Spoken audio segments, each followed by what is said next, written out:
Again good morning class 10 science part 2। आज का जो टॉपिक है, पहला टॉपिक, वो है फ्लेमिंग का राइट हैंड रूल। जैसा कि आपको डायग्राम में दिख रहा होगा, फ्लेमिंग का राइट हैंड रूल क्या बताता है हमको। फ्लेमिंग का राइट हैंड रूल जो है वो direction of induced current in a straight conductor, the direction of induced current in a straight conductor is given by Fleming right hand rule. Or according to this rule, if the forefinger, middle finger and thumb of right hand are stretched at right angle, means perpendicular to each other, then with the forefinger in the direction of field and the thumb in the direction of motion of wire, and then the current in the wire is in the direction of middle finger. As you can see the diagram here, thumb show the movement of conductor, forefinger shows the magnetic field, and the middle finger shows the induced current in a conductor. The direction of induced current in a straight conductor is given by Fleming right hand rule. It is very important rule.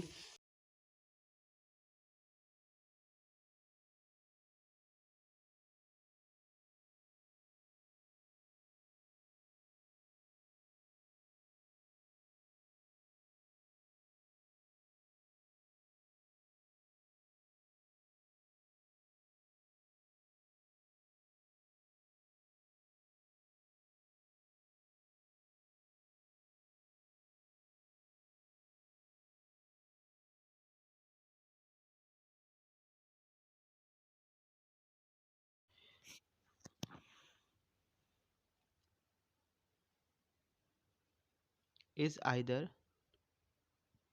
constant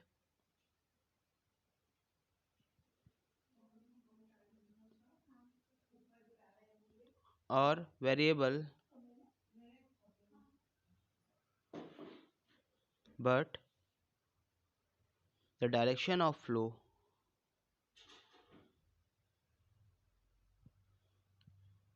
in a conductor remains the same is called direct current,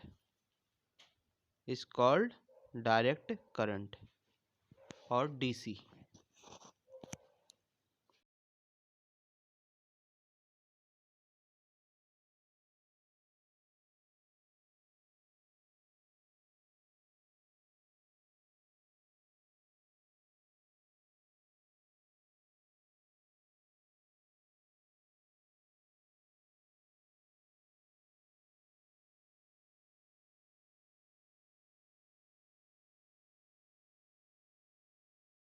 Now the examples of direct current, where direct current is used. The examples of DC are dry cell, battery,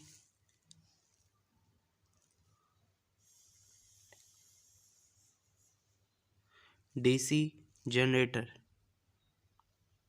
etc. Now our second current, alternating current. नाम से पता लग रहा, alternate मतलब जो एक fix time के बाद जिसका मैग्नीट्यूड चेंज होता है, मतलब रिवर्स होता है, periodically change with time. An electric current, you can say that an electric current whose magnitude changes with time,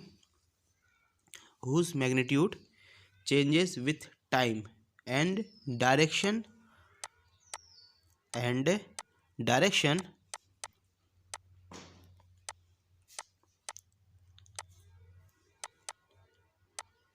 reverse periodically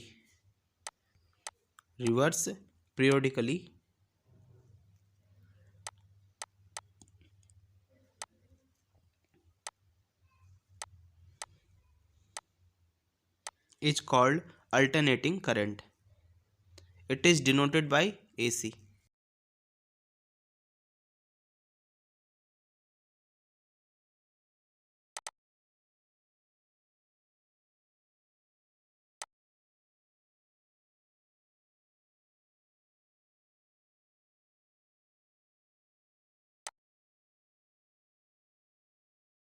Now, in alternating current, the number of cycles completed by alternating current in 1 second is called its frequency. कहने का मतलब है कि वो 1 second में कितनी बार ऊपर नीचे अल्टरनेट ऊपर नीचे हो रही है टोटल, वो उसकी क्या है फ्रीक्वेंसी, और फ्रीक्वेंसी को हम हर्ट्ज में नापते हैं। ओके, इंडिया में जो फ्रीक्वेंसी है अल्टरनेटिंग करंट की वो 50 हर्ट्ज है। मीन्स कह सकते हैं यहाँ which means that alternating current changes its polarity after 1/100 second as it completes one cycle. Okay, तो मतलब यही, अगर आप बात करें कि अल्टरनेटिंग करंट और डायरेक्ट करंट में क्या मेजर डिफरेंस है, तो मेजर डिफरेंस भी यहीं से पता लग जाता है कि जो मेजर डिफरेंस है अल्टरनेटिंग करंट और डीसी का, वो हमेशा क्या है कि जो डीसी है always flow in one direction. हमेशा जो डायरेक्ट करंट है डीसी है हमेशा एक ही दिशा में बहती है, एक ही दिशा में फ्लो करती है। ओके, बट एसी जो है वो पीरियोडिकली अपनी डायरेक्शन को चेंज करती रहती है। इसी वजह से उसके एडवांटेज भी ज़्यादा है। एडवांटेज ऑफ अल्टरनेटिंग करंट ये है कि उसको हम कम समय में लॉन्ग डिस्टेंस तक ट्रांसमिट कर सकते हैं बहुत कम एनर्जी को लॉस किए हुए, which is the very big advantage of alternating current.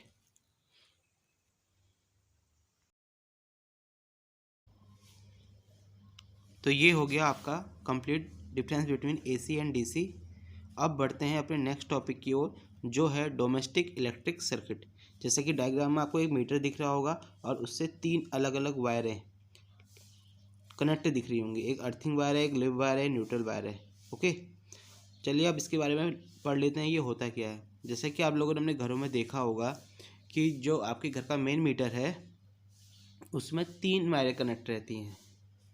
Okay, जो बिजली आती है हमारे घरों में 2 वायर से आती है, और जो तीसरी वायर होती है जिसको हम अर्थिंग वायर कहते हैं, वो क्या करती है हमारे घर के अंदर जितने भी मेटल के अप्लायंस हैं उन सब का कनेक्शन उससे होता है, ताकि कभी गलती से उनमें करंट ना आ जाए, क्योंकि सारी करंट अर्थिंग वायर के जरिए अर्थ में चले जाती है और न्यूट्रल हो जाती है। जो पावर स्टेशन से हमारे घर में बिजली आती है वो 2 वायर से, एक रेड वायर एक ब्लैक वायर, 2 होते हुए आती है। ओके, और तीसरी वायर हम घरों में खुद लगाते हैं, मेटल की वायर होती है वो, कॉपर वायर, मोस्टली कॉपर तांबे की होती है वो। अगर आप लोगों ने अपने घरों में लगवाई होगी आप लोगों को पता होगा। तो यही है इस सब के बारे में मैं शॉर्ट में अगर समझाऊं कि डोमेस्टिक इलेक्ट्रिक सर्किट क्या होता है।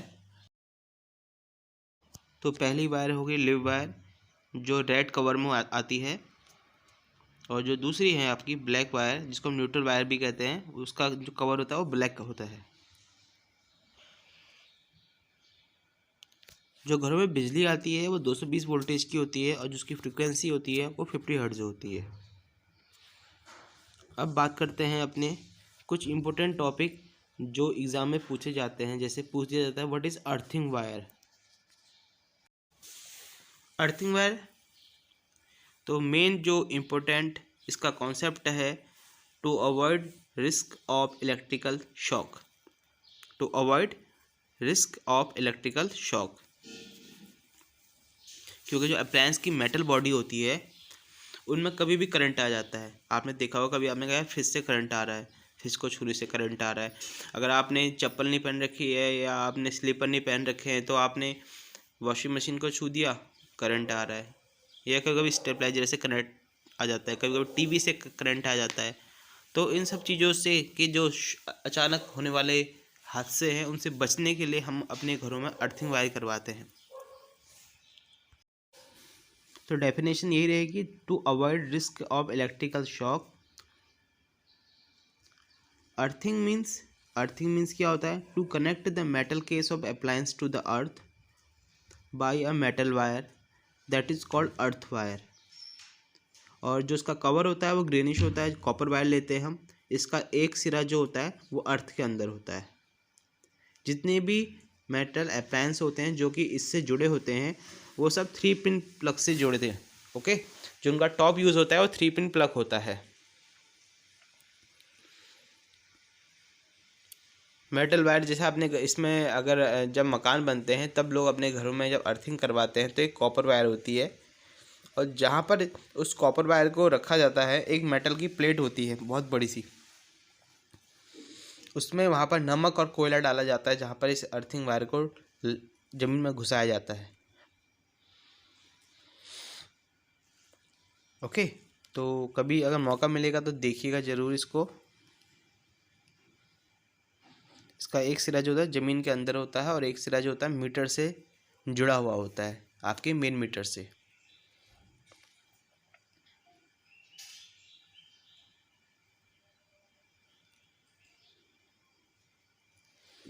अब इसके बाद अर्थिंग वायर टॉपिक कंप्लीट हो गया है।